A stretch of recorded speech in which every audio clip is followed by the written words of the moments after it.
There are places on this planet that hold more than just stories. They carry sorrow, mystery, fear, and an aura that chills the very soul. One such place exists at the base of Mount Fuji in Japan, the forest of Aokigahara, ominously known to many as the Suicide Forest. Dense, dark, and eerily silent, this stretch of ancient woodland has captured the imagination and terror of people around the world. What is it about Aokigahara that has made it one of the most mysterious and feared locations on Earth? Why have so many people chosen it as the final stop on their journey through life? And what secrets does this forest still keep hidden beneath its moss-covered floor?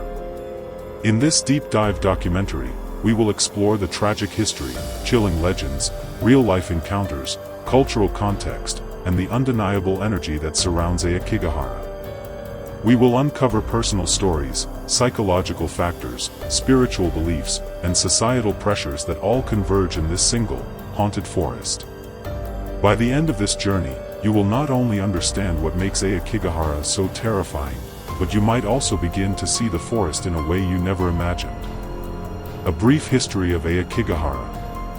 Before it was known for death, Aokigahara was known for beauty.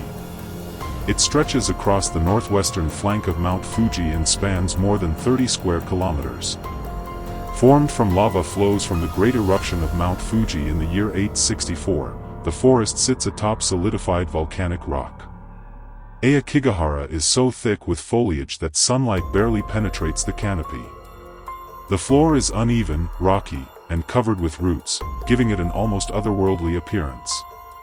It's not uncommon for travelers to get lost in its maze-like trails.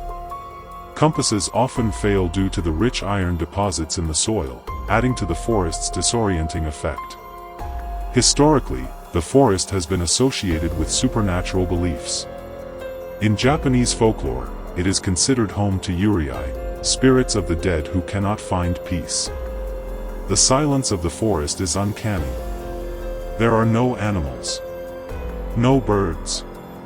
Only the wind, the rustle of leaves, and the occasional snap of a twig. But how did this beautiful forest become a place of death? The dark reputation, Japan's suicide forest.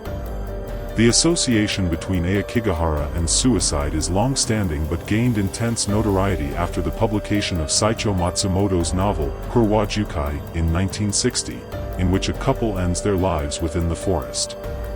Although suicide had occurred there before, the novel seemed to give the forest a dark identity.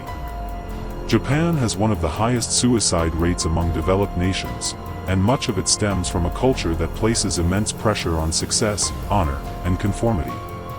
Aokigahara, with its secluded trails and remote quiet, has become a magnet for those in despair. Over the decades, authorities have placed signs throughout the forest urging people to reconsider their decisions. These signs say things like, "Your life is a precious gift," and "Please consult the police before you decide to die." Volunteers and forest workers regularly patrol the area, recovering bodies or trying to talk people out of their decisions. They leave colored tape on trees to mark paths, hoping to dissuade people from wandering off. It is a forest of heartbreak. A forest of lost souls. Folklore, eerie, and spirits. Many believe Aokigahara is haunted. In Japanese spirituality, eerie are souls that remain trapped between life and death, especially if someone has died violently or with deep emotional trauma.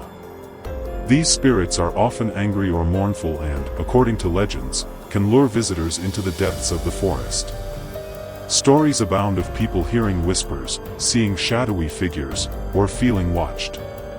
Some say they feel an overwhelming sadness or pressure in their chest the deeper they go into the forest. Local tales speak of the forest as cursed, an area where spiritual energy stagnates and twists. Buddhist monks have been known to enter the forest to perform cleansing rituals and pray for the spirits of the departed. Whether or not one believes in ghosts, the psychological impact of the place is undeniable. Personal encounters and experiences. Over the years, many visitors and investigators have shared chilling encounters. A hiker once reported hearing footsteps behind her, only to find no one when she turned around. Another explorer found a small shrine made of sticks and bones, with photographs nailed to a tree, a possible memorial or a desperate spiritual offering. Urban explorers have captured strange sounds on their recording equipment, whispers, crying, even chanting. Some have seen figures standing far off the path, staring silently, unmoving. A former forest worker recounted the experience of finding an abandoned tent with a diary inside. The entries detailed the person's journey from hope to despair over several days before they stopped writing altogether. Their body was never found. Modern attempts to help. Japanese officials have made numerous efforts to reduce the forest's association with suicide. They have stopped publishing the number of bodies found each year to discourage sensationalism. Patrols have been increased. Mental health awareness campaigns have been expanded.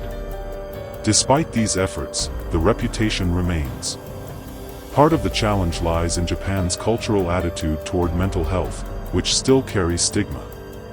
Many people suffer in silence, believing that speaking about depression or anxiety is a sign of weakness. It creates a situation where individuals carry invisible pain until it becomes unbearable. This makes Aokigahara not just a forest, but a reflection of a greater societal struggle. Aokigahara in pop culture. Aokigahara has been the subject of numerous films, documentaries, and horror stories. From fictional ghost tales to YouTube explorations, the forest has become a symbol of fear and mystery worldwide. Movies such as The Forest and many creepypasta-style videos have amplified its eerie reputation, but they also risk reducing real suffering into entertainment. This chapter explores how media attention has affected the forest, sometimes helping by bringing awareness, and sometimes hurting by romanticizing tragedy. Ethical questions and respect.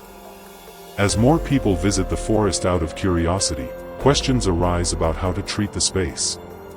Is it ethical to film in Aokigahara? Should tourists be allowed to explore freely? This chapter discusses the responsibility we have as storytellers and viewers. The forest is a real place with real pain. It demands respect. It is not a theme park. We must remember the human lives behind the headlines, behind the photos, behind the statistics. What the forest teaches us. Aokigahara teaches us about the human condition. About isolation, despair, cultural silence, and the desperate need for empathy and understanding. It is a place of tragedy, but also a call to action, to talk, to listen, to help. It reminds us that behind every ghost story is a person who once lived, loved, and lost. Thank you for joining us on this deep and emotional journey into one of the most mysterious places on Earth. Aokigahara is more than a haunted forest. If this video moved you, or if you know someone who may be struggling, consider reaching out. Sometimes a conversation can save a life. Let us know in the comments. And if you appreciated this content, please like this video, share it with others, and subscribe to the Grim Tapes for more stories that go beyond the darkness. Until next time, stay safe.